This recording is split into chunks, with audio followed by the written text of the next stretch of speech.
Sir old city BJP MP candidate Madhavilatha గారికి సంబంధించి ఒక వీడియో వైరల్ అవుతుంది సార్. అందులో ఆమె పోలీసులకు వార్నింగ్ ఇస్తున్నట్టుగా ఉందంట కదా. అసలు ఆ వీడియోలో ఏముంది, మరి ఎవరికి వార్నింగ్ ఇస్తుంది సార్? మాధవీలత ఆమె ఒక ఫెనామినన్గా చెప్పుకోవచ్చు. అంటే అనామకంగా ఆమె ఎవరో తెలియని స్టేజ్లో నుంచి ఒక్కసారిగా నేషనల్ లెవెల్లో పాపులర్ అయిపోయింది. ఇక్కడ తెలంగాణలో అయితే ఇంకా ఏ మహిళ కూడా బీజేపీలో ఇంత పాపులారిటీ లేదు. ఆమె నాకు తెలిసి ఎన్నికలు అవగానే నేషనల్ లెవెల్ ఆమెకి ఏదైనా పదవి కూడా ఇచ్చేస్తారు. ఆమె ఎందుకంటే బీజేపీకి సరిపడే డ్రామాటిక్ లక్షణాలన్నీ ఆమెకు ఉన్నాయి. సో డ్రామా క్రియేట్ చేయగలదు, ఆవేశాన్ని రెచ్చగొట్టగలదు, అవన్నీ చేయగలదు. సో ఆ లక్షణాలను డ్రామాటిక్స్ అంటారు. ఆ డ్రామాటిక్స్ అంతా ఆమెకి ఉన్నాయి కంప్లీట్గా. సో కాబట్టి ఆమెకి ఆ లక్షణాలన్నీ ఉన్నాయి. మరి ఇంతకాలమే లేట్ అయినట్టుగా ఉంది. ఆమె రాజకీయాల్లోకి రావడం లేటుగా ఎంటర్ అయింది. లేటుగా ఎంటర్ అయినా రజనీకాంత్ చెప్పినట్టుగా లేటెస్ట్గా వచ్చింది. సో ఆమె రోజుకొక వార్నింగ్ ఇస్తుంది. ఆమె తరపున వచ్చిన నవనీత్ కౌర్ కూడా ఇక్కడ వార్నింగ్లు ఇచ్చి క్రియేట్ చేసిపోయింది. నిజానికి అయితే దీనివల్ల ఏంటంటే నిజానికి హైదరాబాద్ చాలా పీస్ఫుల్గా ఉంది. అంటే దేశవ్యాప్తంగా అనేక చోట్ల మత కలహాలు ఉన్నా హైదరాబాద్లో లేవు. దానికి ఒక కారణం ఎంఐఎం కూడా. ఎంఐఎం, ఓవైసీ వాళ్ళు మిగతా విషయాలు కరప్షన్ కావచ్చు, బీజేపీకి బీ టీమ్గా పనిచేయడం కావచ్చు, ఇవన్నీ ఉన్నప్పటికీ కూడా చాలా సంయమనంతో ఉన్నారు. అట్లాగే కేసీఆర్ కూడా కేసీఆర్కి కానీ అంతకుముందున్న చీఫ్ మినిస్టర్లు చంద్రబాబుకి కానీ కాంగ్రెస్ మినిస్టర్లకు కానీ వీళ్ళందరికీ కూడా క్రెడిట్ వెళ్తుంది. ముఖ్యంగా ఎన్టీఆర్ వచ్చిన తర్వాత చాలా వరకు మారిందనేది చెప్తారనమాట. ఓన్లీ రాజశేఖర రెడ్డి పేరులోనే కొంత అల్లాలు జరిగాయి. సో ఓవరాల్గా ప్రశాంతంగానే ఉందని చెప్పాలి, చిన్న చిన్న సంఘటనలు మినహా. అయితే ఈ మధ్య బాగా రెచ్చగొడుతున్నట్టు కనబడుతుంది. అయితే ఇది నేను ఆల్రెడీ చెప్పాను, బీజేపీ నిజంగానే ఓవైసీని ఓడించాలని ప్లాన్ చేస్తుందా అంటే అదంతా బొస్సే. ఎందుకంటే బీజేపీ ఓవైసీ ఒకటే, వాళ్ళిద్దరు. బీజేపీ గెలవడానికి ఓవైసీ దేశవ్యాప్తంగా తన పార్టీని విస్తరించి దానికి ఏఎంఐఎం అని పేరు పెట్టి ఆల్ ఇండియా ముస్లిం లీగ్ అని ఇత్లహాదుల్ ముస్లిమా అదేదో వస్తుంది.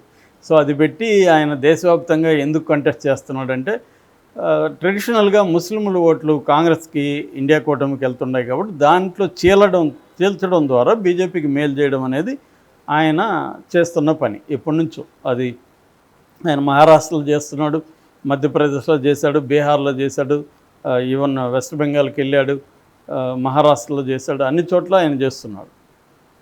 బీహారు, ఉత్తరప్రదేశ్, గుజరాత్లో నిజానికి బీజేపీ గెలుపు కోసం గెలుపులో one of the important factors ఈయనదే. ఈ నిలబెట్టడం వల్ల చీలే అనమాట. ఫర్ ఎగ్జాంపుల్ బీహార్లో చాలా 45,000 ఓట్ల మెజారిటీతో గెలిచారు. అట్లాగే ఉత్తరప్రదేశ్లో 5,000, 10,000 ఓట్ల తేడాతో 100 నియోజకవర్గాలు గెలిచారు. అదంతా కూడా ఈయన పుణ్యమే అని చెప్తారనమాట. అలాగా బీజేపీ ఎంఐఎం ఒకటే యాక్చువల్గా. ముస్లిము, హిందూ అయినా నేను చాలాసార్లు చెప్పాను, బీజేపీకి కూడా హిందువుల మీద ఏం ప్రేమ లేదు, వాళ్ళకి అధికారం మీద ప్రేమ ఉంది. అధికారం కోసం హిందువులు ఉపయోగపడతారు కాబట్టి హిందువులను ఉపయోగించుకుంటుంది. అట్లాగే ఈయనకి కూడా ముస్లింల మీద ప్రేమ లేదు. ముస్లింలు తన అధికారానికి, తన ఆధిపత్యానికి పనికొస్తారు కాబట్టి ఈయన వాడుకుంటుంటాడు.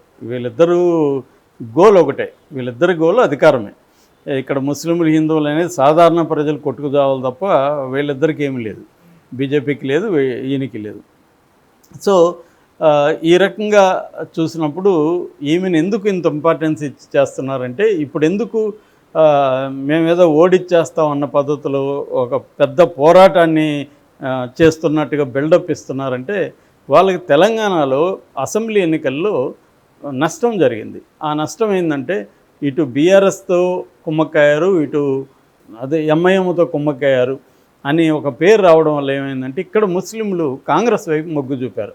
ఆల్రెడీ ముస్లింలకు కూడా ఈ ఎంఐఎం ఆడుతున్న డ్రామా తెలిసిపోయింది. ఎవరేమీ అమాయకంగా ఎల్లకాలం ఉండరు కదా. ఒకసారి మోసపోతారు, రెండోసారి మోసపోతారు, మూడోసారికి తెలుస్తుందిగా, లేదా తెలివైన వాళ్ళు చెప్తారుగా వాళ్ళకి. అలాగా కర్ణాటకలో కూడా క్లియర్గా ఇతన్ని రానివ్వలేదు, అందుకని ఇతను పోటీ కూడా చేయలేదు అక్కడ.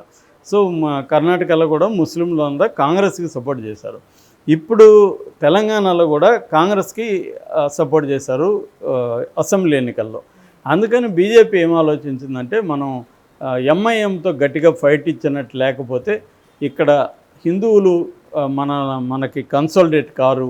హిందువులు కన్సాలిడేట్ కావాలంటే, హిందూ ఓట్లు మనకి గుంపగుత్తుగా పడాలంటే మనం ఎంఐఎంతో గట్టిగా ఫైట్ ఇస్తున్నట్టుగా బిల్డప్ చేయాలి అని వాళ్ళు డిసైడ్ అయ్యారు.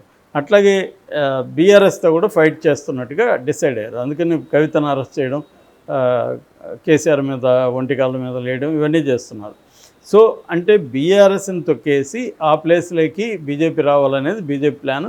అది ఖచ్చితంగా ఈసారి కనిపిస్తోంది.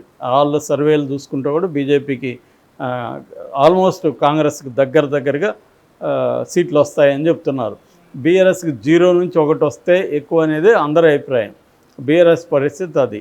సో ఈ కాంటెక్స్ట్లో ఈమె ఇప్పుడు కొత్తగా మనం మాట్లాడుకున్న టాపిక్కి వస్తే ఆమె ఏమైనా వార్నింగ్ ఇచ్చిందంటే, బురకాలు వేసుకొని దొంగ ఓట్లు వేస్తున్నారు ఎప్పటి నుంచో, మా వాళ్ళు పరీక్షిస్తాం ముఖాలు చూస్తామంటే ఒప్పుకోవట్లేదు, లేడీస్ ముఖాలు చూడకూడదు అంటున్నారు. ఈసారి నేను అది ఒప్పుకోను.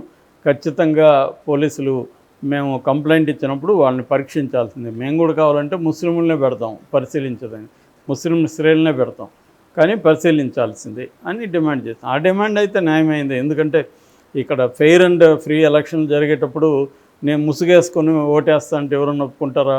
మా అన్నీ చూస్తారు కదా వాళ్ళు. సో కాబట్టి వాళ్ళకి కూడా అటువంటి మినహాయింపు ఇవ్వకూడదు. కనీసం వాళ్ళ ముస్లింలే ఇబ్బంది లేనట్టుగా ముస్లిం మహిళలన్నా వాళ్ళ పెట్టి ఐడెంటిఫై చేసి ఐడెంటిటీ కార్డుకి ఆమె ఫేస్కి దగ్గరగా ఉందా అనేది చూడాలి. ఎందుకంటే మగవాళ్ళు చిన్నపిల్లలు కూడా ముస్లిం బురకాయలు వేసుకొని పోయి దొంగ ఓట్లు వేసే అవకాశం ఉంది అనేది ఆమె అంటుంది. ఆమె చెప్పేది నిజమైతే మాత్రం ఖచ్చితంగా ఎన్నికల కమిషన్ ఆమె అప్పీల్ని పరిగణలోకి తీసుకొని అలాగా దొంగ ఓట్లు వేయకుండా చూసుకోవాల్సిన బాధ్యత అయితే ఉంది. అందులో ఆమె అడిగిన దాంట్లో అయితే ఏమీ తప్పు లేదని నేను అనుకుంటున్నాను. ఎందుకంటే ఫెయిర్ అండ్ ఫ్రీగా జరగాలి. వేరే వాళ్ళు ఇట్లా ముసుగులు వేసుకొని మేము వేస్తూ ఉంటే కుదరదు కదా. సో ఓకే, వాళ్ళ మతానికి సంబంధించిన అది ఉండొచ్చు, కానీ ఎన్నికలకు వచ్చేసరికి అటువంటి దొంగ ఓట్లు వేసే పరిస్థితి ఉన్నప్పుడు అట్లాగా ఒక ముస్లిం మహిళ ద్వారా వాళ్ళని ఐడెంటిఫై చేయించడం అనేది చేయొచ్చు. వాళ్ళు కూడా దానికి ముందుకు రావాలి. ఓవైసీ కూడా ఎస్ మేము దొంగ ఓట్లు లేదు, మేము రెడీగా ఉన్నాం మీరు ప్రూవ్ చేసుకునేదానికి అని ఆయన కూడా ముందుకు రావాల్సిన అవసరం ఉంది. కానీ లేదు మమ్మల్ని ఎవరు చెక్ చేయడానికి లేదు, మేము ఇష్టం వచ్చినట్టు చేస్తామంటే మాత్రం ఇబ్బంది అవుతుంది. ఏదేమైనా ఈమె పాయింట్ 11 ఎత్తింది. అట్ ద సేమ్ టైం ఈమె చేసే పోరాటం అంతా కూడా ఉతుత్తుదే అని కూడా అర్థం చేసుకోవాలి. ఎందుకంటే ఇక్కడ ఎంఐఎంకి బీజేపీకి మధ్య ఎప్పటి నుంచో దోస్తానా నడుస్తుంది. ఆ దోస్తానా లేదు, మేము అతన్ని ఓడించడానికి చూడు ఎంత ప్రయత్నిస్తున్నామో అని చెప్పడానికి మాత్రమే ఆమెను దింపి ఆమెకి లేనిపోని ఇంపార్టెన్స్ ఇచ్చి మోడీ దగ్గర నుంచి అందరూ కూడా ఆమె గురించి మాట్లాడి మీడియా తరపున హైప్ ఎందుకు చేస్తున్నారంటే అది నిజంగా పోరాడేవాడు ఎవడు అంటే ఆయన రాజాసింగ్ నిజంగా ఎంఐఎం మీద పోరాడుతున్నారు. అతన్నేమో మన మోడీ సభకు కూడా పిలవలేదు, ఇక్కడనే ఇంట్లో పెట్టేశారు. సో అతనికి ఇప్పుడు ఇంపార్టెన్స్ తగ్గించేశారు. ఆల్రెడీ అతన్ని సస్పెండ్ కూడా చేశారు. పోరాడేది అతను గట్టిగా, ఎందుకంటే అతనికే ఓల్డ్ సిటీలో ఉండే హిందువుల మద్దతు అంతా కూడా అతనికి ఉంది. ఎందుకంటే ఎక్కువగా నార్త్ ఇండియన్స్ ఉంటారు, ఇతను కూడా నార్త్ ఇండియన్ కాబట్టి, ఉత్తరప్రదేశ్ నుంచి వచ్చిన వ్యక్తి కాబట్టి ఇతనికి బలం ఉంది అక్కడ. కానీ బీజేపీకి అతనితో ఇబ్బందులు ఉంది. ఎందుకంటే బీజేపీ ఎప్పుడు తీవ్రంగా ఉండాలా, ఎప్పుడు మోడరేట్గా ఉండాలా, ఇవన్నీ ఆలోచించి రాజకీయాలకు చేస్తుంది. నేను ఇంతకుముందు చెప్పినట్టుగా బీజేపీకి హిందువుల మనోభావాలకో లేకపోతే హిందువుల ప్రయోజనాల కంటే కూడా తన అధికార ప్రయోజనం అనేది వెరీ ఇంపార్టెంట్ కాబట్టి, సో ఎప్పుడు రెచ్చగొట్టాలి, ఎప్పుడు తగ్గి ఉండాలనేది వాళ్ళకి ఒక లెక్క ఉంటుంది. ఆ లెక్కలోకి ఇతను ఇమడట్లేదు రాజాసింగ్. అందుకని ఇతను పక్కన పెట్టి ఇప్పుడు ఆమెకి ఇచ్చారు.